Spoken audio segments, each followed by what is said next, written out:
কিশোর শাহ আলম একটি অনাথ ছেলে। পৃথিবীতে তার আপন বলতে কেউ নেই। সে যতটুকু জেনেছে বা শুনেছে, তাকে নাকি ছোট্টবেলায় একটি মানুষ কুড়িয়ে পেয়েছিল এক রাস্তার ধারে। তারপরে সে যখন নিজেকে বুঝতে শিখেছে, তখন সে নিজেকে আবিষ্কার করলো একটা এতিমখানায় বড় হচ্ছে। সেখানেও তাকে নানান কথা শুনতে হতো। বিশেষ করে পড়াশোনায় তার মনোযোগ ছিল না, তার মেধা একদমই ভালো ছিল না। তাই উস্তাদরা তাকে সবসময় অবহেলাই করত। নানান সময় প্রয়োজনে অপ্রয়োজনে নানান কথা শোনাতো। কিন্তু তার যেহেতু যাবার কোনো জায়গা ছিল না, সুতরাং সে সেখানেই পড়ে থাকত। একটা সময় যখন উস্তাদরা হাল ছেড়ে দিল, বলল, তোমাকে দিয়ে আর পড়াশোনা হবে না, তুমি এখন এখান থেকে বেরিয়ে যাও। তখন সে কোথায় যাবে? এই এত বড় বিশাল পৃথিবী থাকার পরেও তার এতটুকু আশ্রয়ের কোনো জায়গা ছিল না। সেদিন সে কাঁদতে কাঁদতে চোখের অশ্রু জড়িয়ে সেখান থেকে বেরিয়ে এসেছিল। কোথায় যাবে, কি করবে, কার কাছে যাবে, কোথায় একটু খেতে পাবে, কোথায় রাত্রি যাপন করবে, চিন্তার কোনো শেষ ছিল না। কিন্তু কোনো উত্তরও ছিল না। ঘুরতে ঘুরতে একটি মাদ্রাসার সামনে আসলো। ততক্ষণে সন্ধ্যা গনিয়ে এসেছে। সে কোনো রকম মাদ্রাসার বারান্দায় একটু জেরে নিয়ে শুয়ে পড়ল পাকা ফ্লোরে। নিচে লাগছে ঠান্ডা, উপরে মশার কামড়, কখনো বা ঠান্ডা হিমেল বাতাস তার শরীরটাকে কাঁপিয়ে দিচ্ছে। এরকম ভাবে যখন শুয়ে আছে, কোনোভাবেই ঘুম আসতেছে না। ঝিঝি পোকার ডাক একমাত্র তার সঙ্গী। জরা পাতাগুলোর আওয়াজে মনে হচ্ছে যেন এখানে জিনভূতেরা বাসা বেঁধেছে, কিন্তু মূলত কিছুই না। এভাবে এপাশ ওপাশ করতে করতেই রাতটা ফুরিয়ে গেল। তারপর থেকেই গ্রামের এর ওর হুটহরমাস করে করে নিজের ছোট্ট পেটটা বাড়ানোর জন্য চেষ্টা করত। তার খাবার নিয়ে কোনো আফসোস ছিল না, কিন্তু তার বড় আফসোস ছিল হচ্ছে যে মানুষের যেসব কাজ করে দিত, কেউ তার প্রতি সন্তুষ্ট হতো না। সে যে একটা ছোট্ট শিশু হয়ে বড় মানুষের মতো কাজ করে দিচ্ছে, কোথায় বাহবা দিবে সেটা না, সবাই খালি তার দোষ খুঁজত, ভুল খুঁজত, তার কাজে কোন ত্রুটিটা হয়েছে সেটা চোখে আঙুল দিয়ে দেখিয়ে দিত। তারপরেও সে এইভাবেই বেঁচেছিল, কারণ তার যাবার কোনো জায়গা ছিল না। কি করবে সে? সে কিছু সময় যখন অবসর থাকত, তখন পাড়ার কিছু ছেলেদের সাথে মিশত। সে ছেলেরা ছিল একটু দুষ্ট প্রকৃতির, সুতরাং তাকেও সবাই একটু আর চোখেই দেখত। একদিন এই গ্রামের বা এই মহল্লার একটা গড়ের কিছু মূল্যবান বস্তু রাতে চুরি হয়ে যায়। তারপর থেকেই মানুষজন খুঁজতে থাকে সেই চুরি কে করেছে। কিন্তু কেউ কিছু না দেখে, না শুনে, না জেনে এই ছেলেটার উপর কয়েকটা মানুষ দোষ দিয়ে দিল। বলল যে এই ছেলেটাকে গত রাত্রে প্রায় 9টা-10টার দিকে এই বাড়ির সামন দিয়ে যেতে দেখেছি। তারপর কয়েকজন তাকে ধরে নিয়ে আসলো। তারপর তাকে জিজ্ঞেস করলো, তুমি কি গতকাল রাত্রে 10টার পরে এই বাড়ির সামন দিয়ে গিয়েছিলে?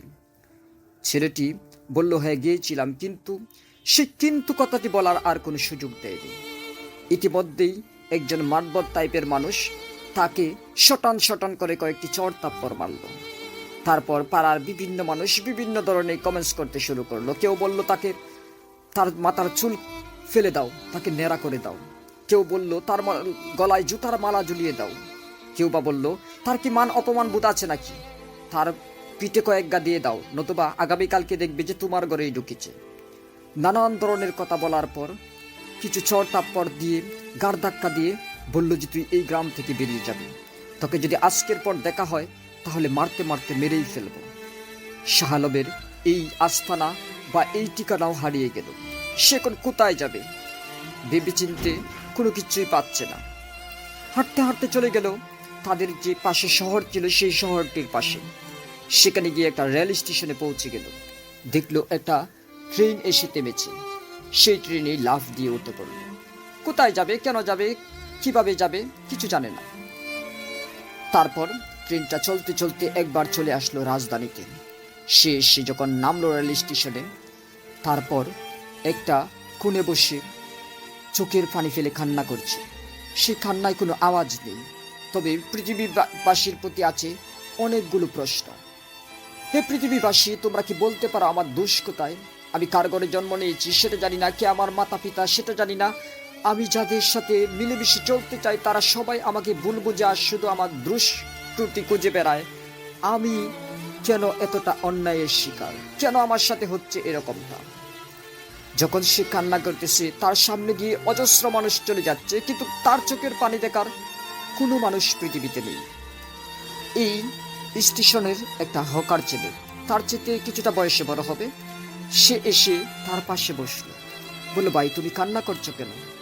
শাহ আলমের দিকে যখন একজন মানুষ সহানুভূতি দেখালো, তখন সে চাপা কান্না তার ধরে রাখতে পারলো না। ডুকরে উঠে বলল, বাইরে এই পৃথিবীতে আমার কেউ নেই।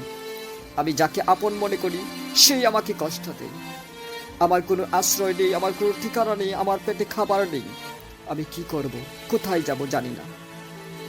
সেই ছেলেটি ততক্ষণে তার কাঁধে হাত রাখল, বলল, চিন্তা করো না, যার কোনো আশ্রয় নেই, যার কোনো সহায় নেই, তার সহায় নিজে আল্লাহ তাআলা। কেন তুমি ভেঙে পড়বে? তুমি একজন শক্ত সামর্থ্যবান মানুষ। তুমি আমার মতো করেই এই স্টেশনে কখনো চকলেট, কখনো বাদাম, কখনো বা পানি, কখনো বিভিন্ন প্রোডাক্ট বিক্রি করতে পারবে না? তখন শাহ আলম বলল, আমি টাকা পাবো কোথায়? ছেলেটি বলল, আজ থেকে তুমি আমার ভাই, তোমার পুঁজি সংগ্রহ করার দায়িত্ব আমার।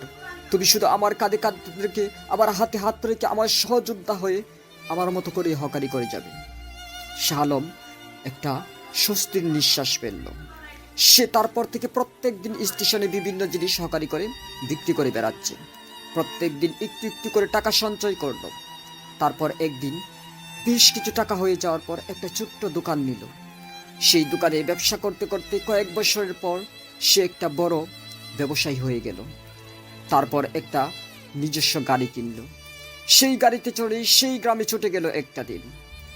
যাবার পর সবাই তাকে সালাম দিতে লাগলো না চিনেই। সবাই জিজ্ঞেস করলো, আপনি কেন এই গ্রামে এসেছেন, আপনি কোথা থেকে এসেছেন, আপনি কোথায় যাবেন, নানান কথা। কেউ বা চা অফার করছে, কেউ শরবত এনে দিচ্ছে, কেউ বা পান সুপারি এনে দিচ্ছে, কেউ বা সিগারেটের কথা বলছে। শাহ আলম বলল, গ্রামবাসী তোমরা একটু ভালো করে তাকিয়ে দেখো। আজ থেকে বেশ কিছু বছর আগে তোমরা একটা অনাথ ছেলেকে চুরির অপবাদে এই গ্রাম থেকে বাহির করে দিয়েছিলে। আমি সেই ছোট্ট শাহ আলম, যার ছিল না কোনো আশ্রয়, যার ছিল না কোনো বাড়িঘর, যার ছিল না কোনো ঠিকানা, যার ছিল না কোনো আপনজন।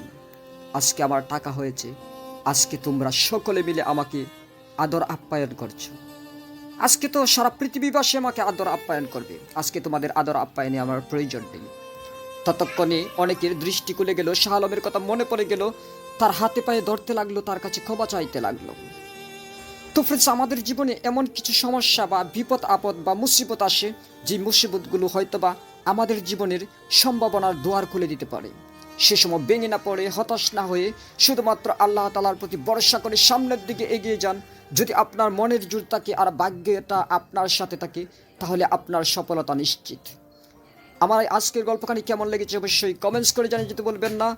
যদি সামান্যতম ভালো লেগে থাকে তাহলে ভিডিওতে একটি লাইক দিয়ে বন্ধু-বান্ধবের সাথে শেয়ার করবেন। গল্পটি আমার লেখা ছিল, সুতরাং আমি জানি না কতটুকু আপনাদের হৃদয়ের ভাষা দিয়ে প্রকাশ করতে পেরেছি।